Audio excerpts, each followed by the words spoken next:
y Amén, amén. la canción, eh, un segundito.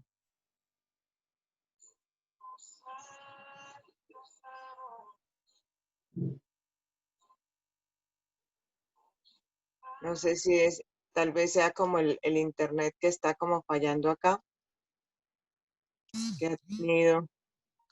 Hermana, si gusta, se la puedo poner acá.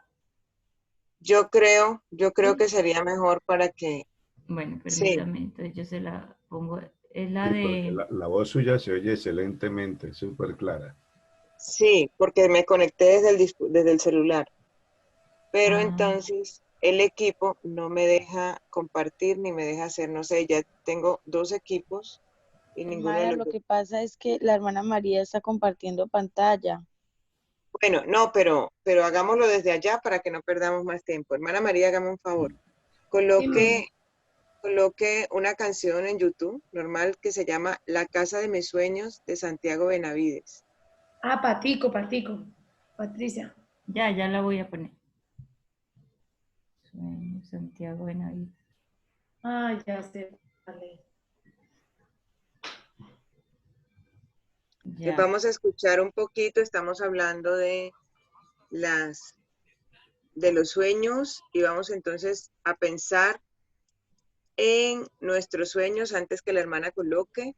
Entonces hablábamos de que nuestros sueños están delante de Dios. Dice que aún nuestro suspiro no le es oculto. Dios conoce el más mínimo de los sueños. Una de mis canciones favoritas que siempre canto es hablando de no hay otro Dios como tú, porque dice, calma el recio viento, se ocupa de cosas tan grandes como que calma el viento, como que hizo la tierra, como que, Gloria a Dios, amén. pero además se dedica a cosas tan pequeñas como que sabe lo que siento, lo que pienso, tiene contado mis cabellos, me consiente de tal manera.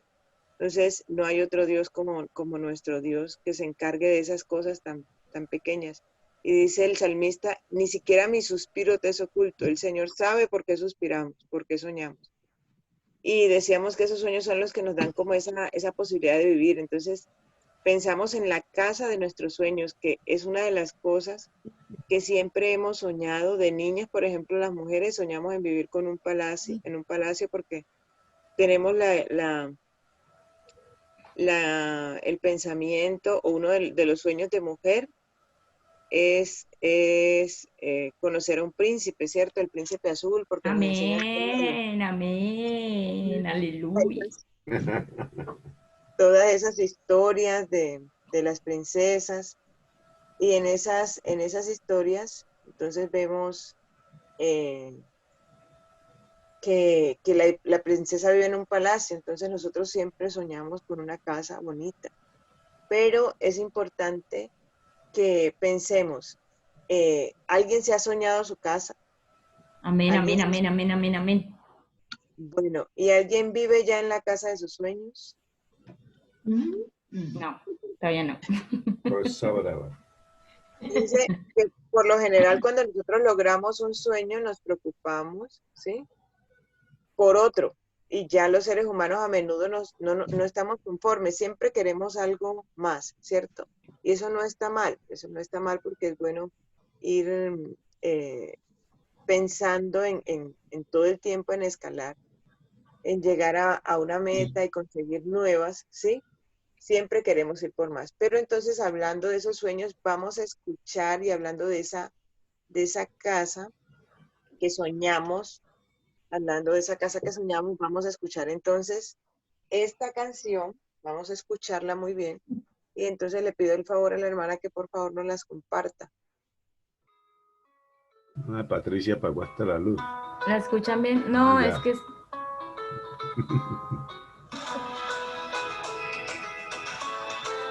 Parece que los que tienen apagada la cámara están ahí durmiendo. La casa de mis sueños cuesta 30 años de mi salario. Algunas entradas extra, excesos en los horarios. No sé muy bien si yo logré cuadrar en el vecindario con mis blue jeans gastados y el mismo par de zapatos. La casa de mis sueños tiene un control para la entrada, con vigilantes armados y cerca electrificada. ¿Qué haré cuando no me crean que soy el dueño de casa? Por la barba de 3 días y la guitarra colgada. La casa de mis sueños pide dejar los sueños a un lado, dar tiempo a mi familia para dárselo a mi trabajo. Si el bienestar que deseo me quita el bien que ya tengo, la casa de mis sueños, la casa de mis sueños, la casa de mis sueños yo ya no la quiero.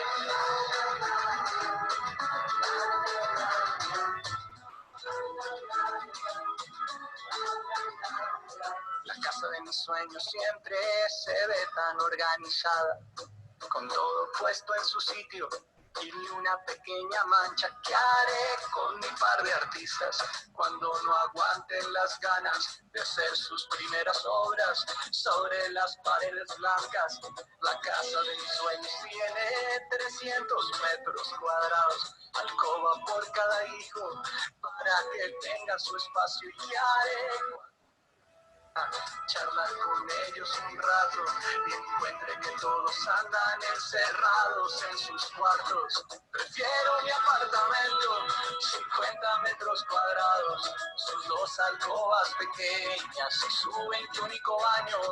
Prefiero ver a mis hijos subiéndose en los armarios y oírlos gritar felices porque llegué del trabajo. Prefiero mis celadores que cuidan sin escopeta, que cuando salgo sin plata son ellos los que me prestan. Prefiero lo que ya tengo y aunque otras cosas quisiera, la casa de mis sueños, la casa de mis sueños, la casa de mis sueños.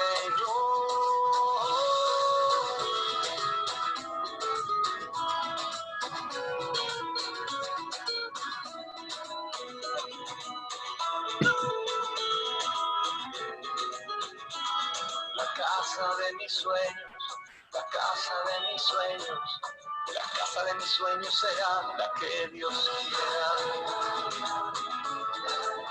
La que Dios quiera.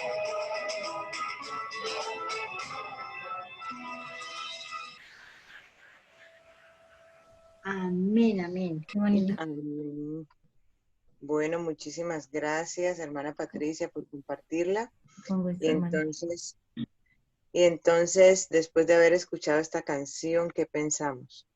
La casa de nuestros sueños. Y esto nos obliga un poco a hacer una reflexión muy importante, este intérprete, y dice, la casa de mis sueños cuesta 30 años de mi trabajo, ¿cierto? Dice algunas horas extras y dedicarle el tiempo que tengo que dedicarle a mi familia.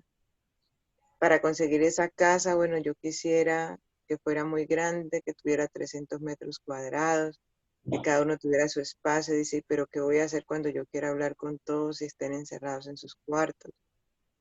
Y empieza pues a pensarse, hace una reflexión interesante, y es la que los invito a que hagamos en esta noche, a que empecemos a pensar a qué le estamos dando prioridad, cuál es el orden de las prioridades en nuestra vida. Y si estamos dedicados a construir casa o estamos dedicados a construir familia, porque son 2 cosas diferentes. Y nosotros a veces priorizamos la casa a la familia. Entonces es importante que podamos entender, ¿sí?, cuál es el orden de las prioridades que Dios quiere para nosotros. ¿Y qué pasa cuando nosotros le damos prioridad a unas cosas y dejamos de lado otras? La Biblia en el Salmo 90, 12 dice, me gusta mucho la versión de la palabra de Dios para todos, dice, haznos entender que la vida es corta para así vivirla con sabiduría. Haznos entender que la vida es corta para así vivirla con sabiduría.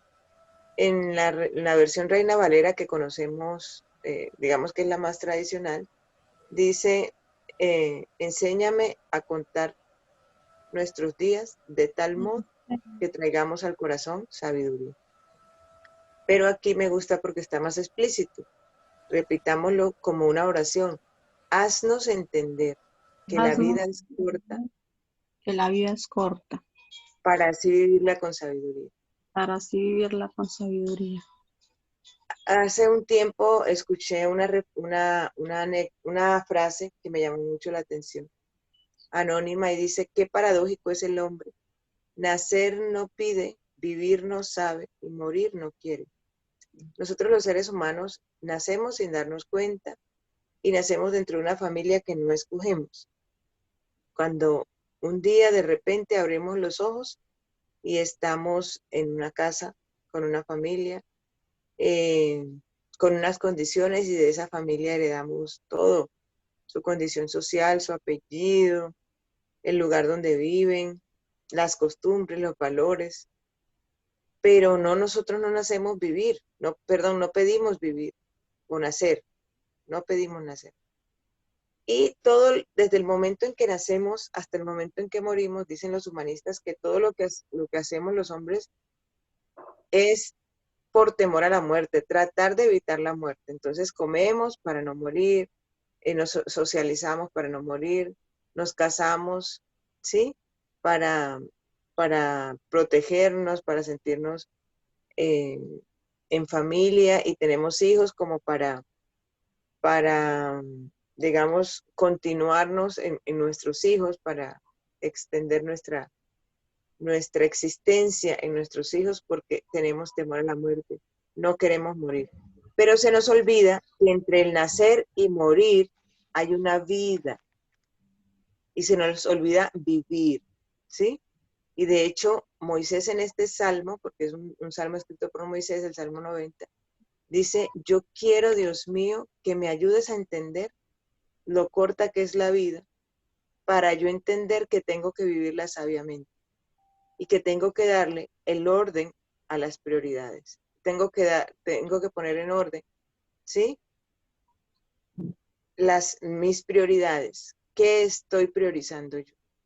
Entonces, había una anécdota de un señor que dice que una vez un motivador estaba en una conferencia y llevó un frasco de vidrio con boca grande y les dijo que quería ponerles un ejemplo a todos, y puso ese frasco grande en una mesa de vidrio con una boca grande, y estaba vacío. Entonces empezó el hombre, sacó primero una cantidad de piedras, ¿sí? Y empezó a colocarlas en el jarro. Cuando el jarro estaba ya lleno hasta el tope de colocar las piedras, preguntó a todo el auditorio, ¿el jarro está lleno? Él colocó unas piedras, pues, grandecitas, grandes. Y entonces, cuando ya había puesto las piedras grandes que estaban hasta el tope, les dijo, ¿el jarro está lleno? Y todos dijeron, sí. Entonces él les dijo, ¿están seguros? Y sacó debajo de la mesa un cubo de piedras pequeñitas, de esas de construcción, y empezó a echarlas así por un ladito, y las piedras se fueron acomodando. Entonces las personas se quedaron como mirando, y él les preguntó nuevamente, ¿ya está lleno? Cuando ya había vaciado todas esas piedrecitas. Entonces ellos se quedaron como pensando. Él les dijo, esperen un momento, y sacó entonces una bolsa con arena y empezó a echarla por los laditos. Y la arena fue buscando su acomodo y fue llenando el frasco. Entonces les dijo, ¿ya está lleno? Y ellos le dijeron, probablemente no. Y entonces él les dijo, bueno, perfectamente, todavía no está lleno. Y lo que hizo fue sacar un vaso de agua y echarlo encima, y el agua obviamente buscó su espacio. Entonces, uno de los espectadores levantó la mano y les dijo, ¿qué es lo que quiero enseñarles yo con esta demostración? Entonces él dijo, no, pues yo pienso que hagas lo que hagas, siempre habrá que acomodar los horarios para meter todas las cosas. Entonces él le dijo, no, yo lo que quiero replicar, lo que quiero explicar, es que si no pones las piedras grandes de primero, después no tendrás espacio para poner ninguna otra. Imagínense donde hubiese sido lo contrario, que le hubiese puesto primero la arena, después hubiera echado las piedritas de construcción, hubiera echado el agua y después intentara poner las piedras grandes. ¿Sería que le cabían en el frasco?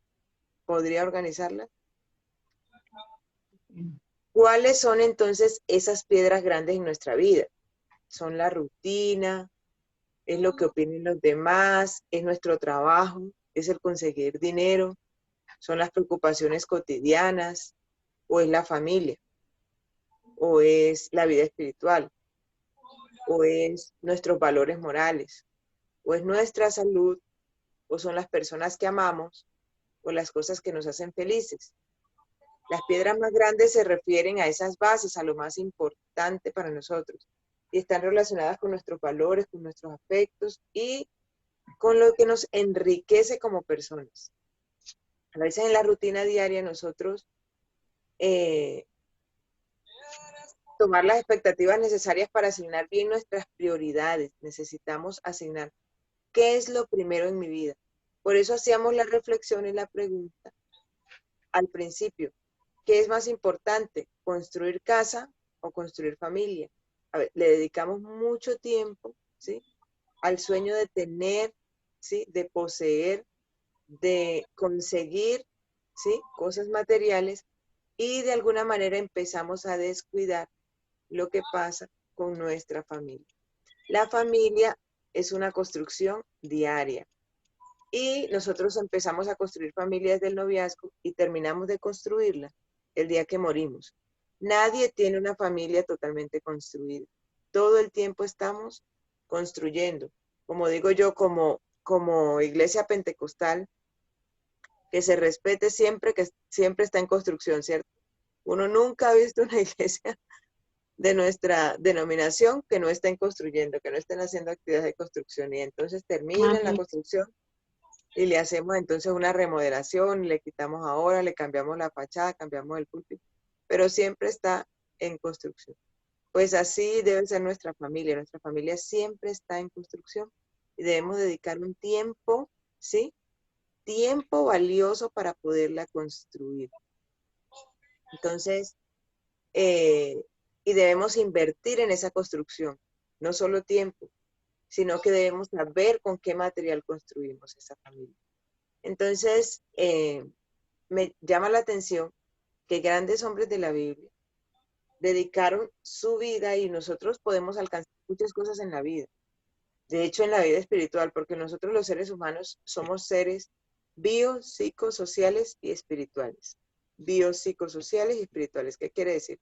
Que tenemos una parte biológica, que es nuestra parte física, una parte psicológica, ¿sí?, que es nuestra psique, nuestra mente, nuestras emociones, una parte social, que es nuestra relación con todos los demás, y una parte espiritual, que es nuestra relación con Dios. El mismo Jesús nos dio ejemplos de crecimiento integral, porque dice que Jesús crecía en sabiduría, en estatura y en gracia para Dios y para los hombres. O sea, crecía en estatura en su parte física, en sabiduría en su parte psíquica, crecía en gracia para Dios en su parte espiritual y crecía en gracia para los hombres en su parte social. Nosotros a veces priorizamos una de esas áreas y le damos relevancia, pero realmente, como somos seres integrales, todo lo que pase en un área va a repercutir, va a repercutir en las otras. Entonces, si yo necesariamente tenemos que crecer en todas, porque si nosotros dedicamos, por ejemplo, nuestra vida solo a nuestra parte física, entonces imagínense una persona que solo se dedica a hacer ejercicio, a comer bien, a estar en forma todo el tiempo. No estoy diciendo que eso esté mal, todo lo contrario, está muy bien. Pero si solo se dedica a eso, descuidará entonces su familia, descuidará lo social, descuidará su trabajo, descuidará la vida espiritual. Y si una persona, por ejemplo, se dedica solo a ayunar, a vigilar y a estar en la iglesia todo el tiempo, pues descuidará su parte social, descuidará su parte física, se enfermará, también descuidará su parte familiar, emocional, porque perderá ¿qué tal? ¿Será que el marido la esperará en la casa cuando se fue un mes completico para la iglesia? Entonces, cuando llegue, ¿tendrá bendición o tendrá problemas? Entonces, porque está solo en un área de su vida. Y la Biblia, o el Señor, la Biblia no, el mismo Dios nos invita a que crezcamos de una manera integral. Entonces, nosotros debemos dedicarle ese tiempo, y no solo ese tiempo, sino esa formación, esa construcción para nuestra familia. Hay muchas formas de construirla después. No es el tema de hoy específicamente, pero me llama la atención y quiero que hablemos un poquito acerca de un hombre que es muy admirado por nosotros. Pero vamos a ver algo que le pasó a ese hombre. Y vamos a mirar entonces en Samuel. Yo voy a ir contando, ustedes de pronto pueden ir mirando después. En segunda de Samuel, el capítulo 5, versículo 13, habla del rey David. Entonces vamos a hablar un poquito de David. Decía que el rey David, el más grande rey que tuvo Israel, pero además tenía unos títulos hermosos, porque era el dulce cantor de Israel. Tenía una voz excepcional. Era músico y compositor de la mayoría de los salmos. Dice que tenía el corazón según Dios. O sea que espiritualmente era un gran hombre. Amén. Era un gran estratega militar. Siendo un niño derrotó a un gigante, pero además había derrotado osos, leones, ¿sí?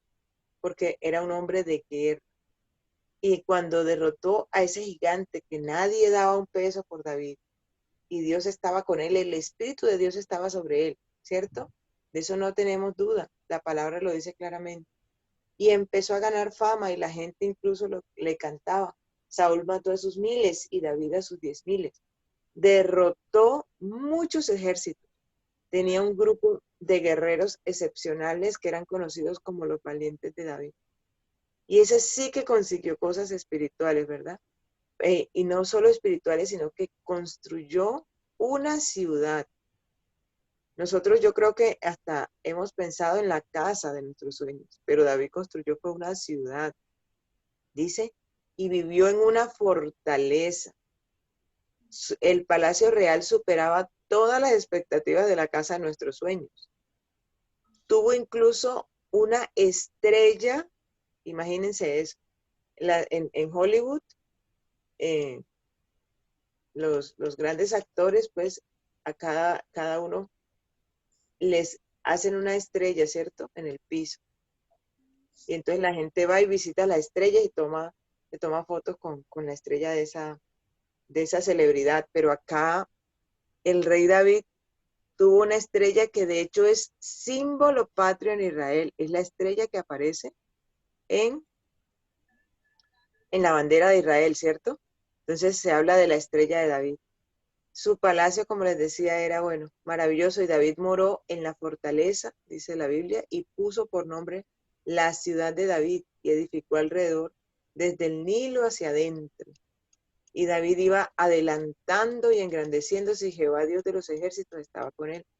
También Hirán, rey de Tiro, envió embajadores a David, madera de cedro y carpinteros y canteros para los muros, los cuales edificaron la casa de David. Y entendió David que Jehová estaba con él y lo había confirmado por rey sobre Israel, y que había engrandecido su reino por amor de su pueblo. Y tuvo muchos hijos, ¿sí? Y tuvo muchas esposas. Entonces, en Primera de Crónicas 3 y en Primera de Crónicas 14 encontramos las esposas y los hijos de David. Y dice el verso 13, y tomó David más concubinas y mujeres de Jerusalén, después que vino de Hebrón, y le nacieron más hijos e hijas. Y entonces en Samuel nos dice, entre las conocidas, las mujeres que se conocieron, las esposas de David, tenemos a Mical, a Ahinoam, a Abigail, Betsabé, que era la mujer de Urías, Maaca, Agit, Abital y Egla. De esas mujeres eran esposas de David. Y tuvo con esas mujeres, pero además tuvo 10 concubinas. De esas mujeres tuvo 20 hijos que fueron su linaje. Se menciona a David 800 veces, imagínense, ese personaje. En el Antiguo Testamento se menciona 800 veces y se menciona 70 veces en el Nuevo Testamento. Entonces miren la gloria que tuvo David, la bendición, ¿sí? Que fue ese hombre, desde el punto de vista espiritual, desde el punto de vista humano, desde el punto de vista de conseguir sus éxitos, de conseguir sus triunfos, de conseguir sus logros, lo que se proponía, y todo el imperio que logró conseguir y reunir y construir a su alrededor. Pero, ¿qué pasó con su familia? ¿Qué pasó con la familia de David? En Gálatas, hermanitos queridos y hermanitas, dice, no erréis, Dios no puede ser burlado. Todo lo que el hombre sembrare, eso también segará. El que siembra para la carne, de la carne segará corrupción. Y el que siembra para el espíritu, del espíritu segará vida eterna. Entonces, ese texto aplicado a esa integralidad del hombre, quiere decir que si yo siembro en mi parte social voy a cosechar. Si yo siembro en mi parte espiritual voy a cosechar mis frutos. Si yo siembro en mi parte familiar voy a cosechar mis frutos. Pero si no siembro, ¿sí? Si no siembro, entonces no voy a cosechar. Entonces, ¿qué pasa? Había un hombre que todos los días iba y compraba 6 panes. Todos los días iba y compraba 6 panes. Entonces, el tendero un día, el panadero le dijo, venga, ¿esos panes para qué son? Y entonces él le dijo, 2 son para compartir, 2 son para prestar y 2 son para devolver. Y entonces el panadero le dijo, ¿pero cómo así? Le dijo, no, mire, muy fácil. Estos que son para compartir, yo me como uno y le doy uno a mi esposa, porque es la compañera de vida. Con ella debo de compartir, ¿sí? Ella debe tener lo mismo que yo tengo, porque es la compañera que yo he escogido para mi vida. 2 son para devolver, porque estos 2 son para dárselos a mis padres, que ellos me los prestaron a mí cuando yo era un niño y no podía valerme por mí mismo. Y estos otros 2 se los voy a prestar a mis hijos, porque estos 2, yo se los presto ahora y ellos me los devolverán cuando yo no pueda otra vez valerme por mí, por mi vejez. Entonces, la Biblia habla de los hijos y dice que son la herencia de Dios. Dice, herencia de Jehová son los hijos. Cuando uno habla de una herencia, habla de una cosa que uno no ha trabajado, que no se la merece, que no se ha ganado, pero que otro se la regala, por lo general los padres, con el propósito de garantizarle un buen futuro. Dios nos deja a nuestros hijos como herencia, dice la palabra de Dios, para garantizarnos un futuro. ¿Qué pasa cuando uno despilfarra la herencia que Dios le da o que los papás le dan? Pues se queda sin herencia. Así pasa cuando no se cultiva los hijos adecuadamente, cuando no se cultiva el hogar adecuadamente. Entonces termina despilfarrándose y al final no tiene un futuro garantizado. Uno a veces ve viejitos por allí, viejitas, y uno dice, ve, y eso, los hijos no tienen nada que ver con ellos, pobres y tan malos esos hijos. Pero uno de pronto va allá al pasado, ¿sí? Y encuentra cómo era ese papá o cómo era esa mamá con esos hijos. Con eso no se justifica de ninguna manera, porque la palabra de Dios dice que debemos honrar a padre y madre. Pero nosotros recibimos lo que sembramos. Entonces, miren lo que le pasó a David. David tuvo un desliz, dice la palabra de Dios, todos lo conocemos, ¿cierto? Dice Dios,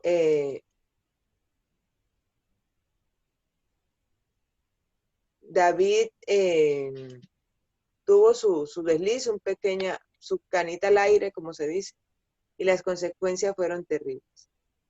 David lo vemos todo el tiempo en función de construir su imperio, de construir su fortaleza, de pelear, de guerrear, y vemos que en el término de la familia, después de haber sucedido esto, miren qué le pasó a David.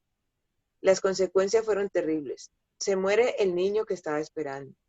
Amnón, hijo de David, violó a su hermana Tamar. Y David dice que sabía y estaba callado. Absalón, el hermano de Tamar, mató a su hermano Amnón. Luego Absalón emprende la huida y tenía un hijo vivo, pero muerto, porque empiezan las sillas vacías en el palacio. Entonces, cuando el rey llegaba a comer y encontraba se sentaba en esa silla, en esa mesa, debían sentarse alrededor todos los príncipes. Y empezaron entonces las sillas vacías. Ya no estaba Amnón, ya no estaba Absalón, y empezaron a faltar los hijos de David. Un hijo se levanta contra su padre y lo quiere matar. Absalón después queda suspendido entre el cielo y la tierra. Y vemos a David lamentándose y llorando por todo lo que pasaba. Adonías quiere tomarse el trono y luego Salomón también, y lo manda a matar. Al final dice que tanto desastre en esta familia, tantas situaciones con los hijos, tantas situaciones con las esposas. De hecho, no cultivó la familia. ¿Quién sabe cómo sería el trato? Nosotros no podríamos hablarlo, la Biblia no lo refiere.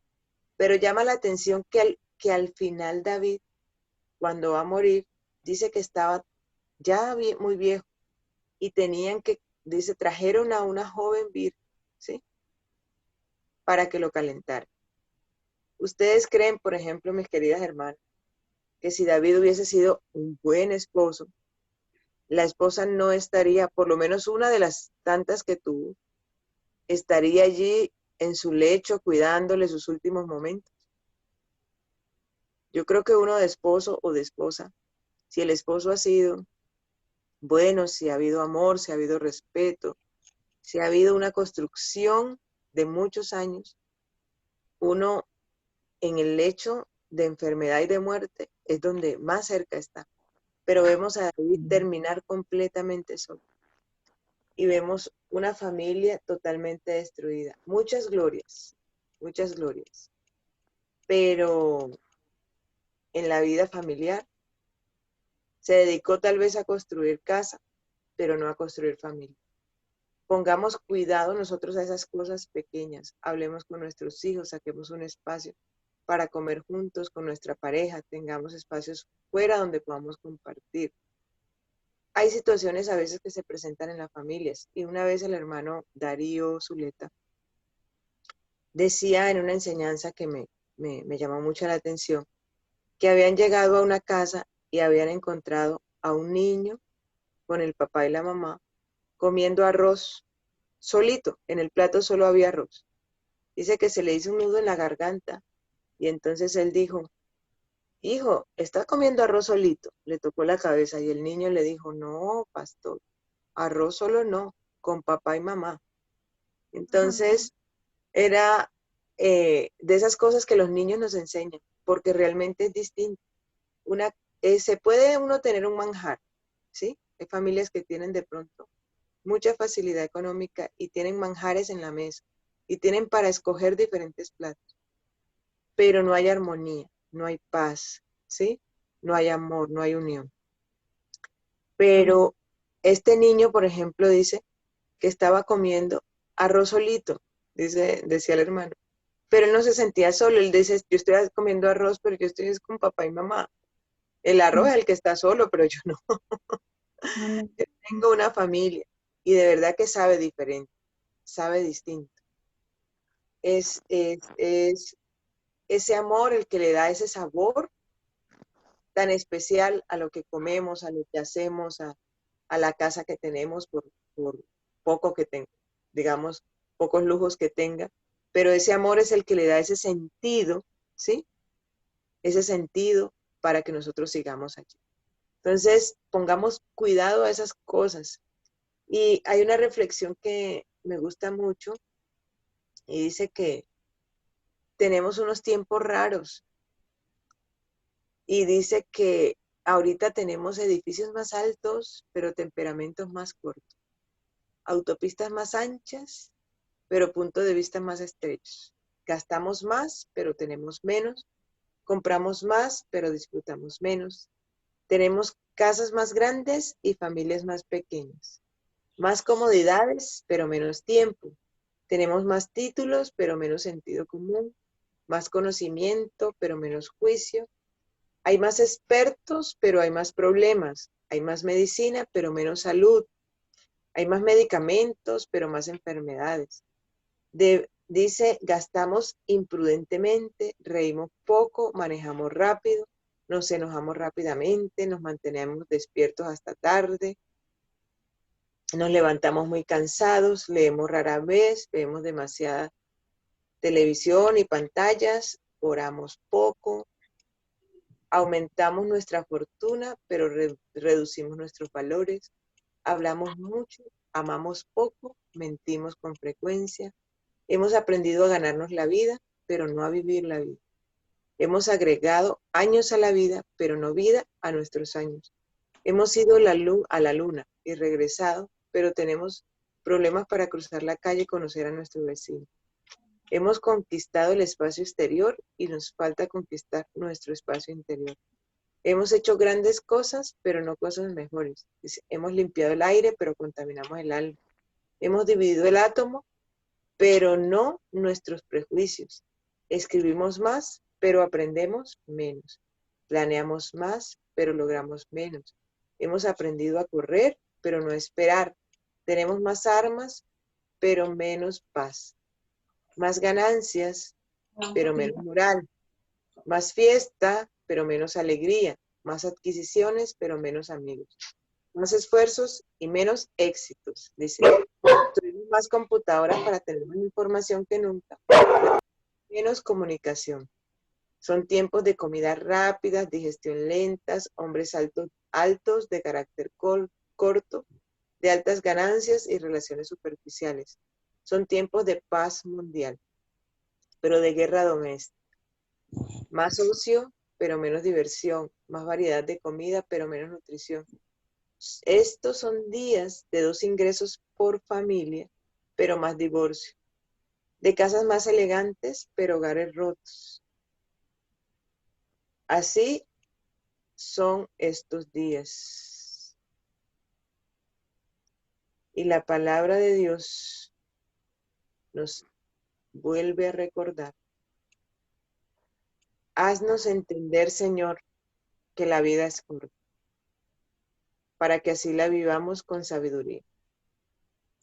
Y dediquemos nuestros días a construir familia, a construir nuestra vida espiritual, más que a construir esos tesoros terrenales, en los que gastamos todo nuestro esfuerzo y que muchas veces no alcanzamos ni siquiera a disfrutar.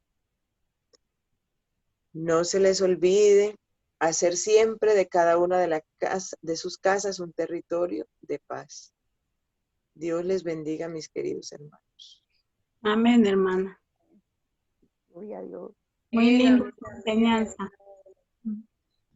Gloria a Dios, gloria al Señor. Amén, hermana. Gracias, hermana, qué bendición. Amén, amén. Amén, amén. Gloria a Dios. Gloria al nombre de Jesús.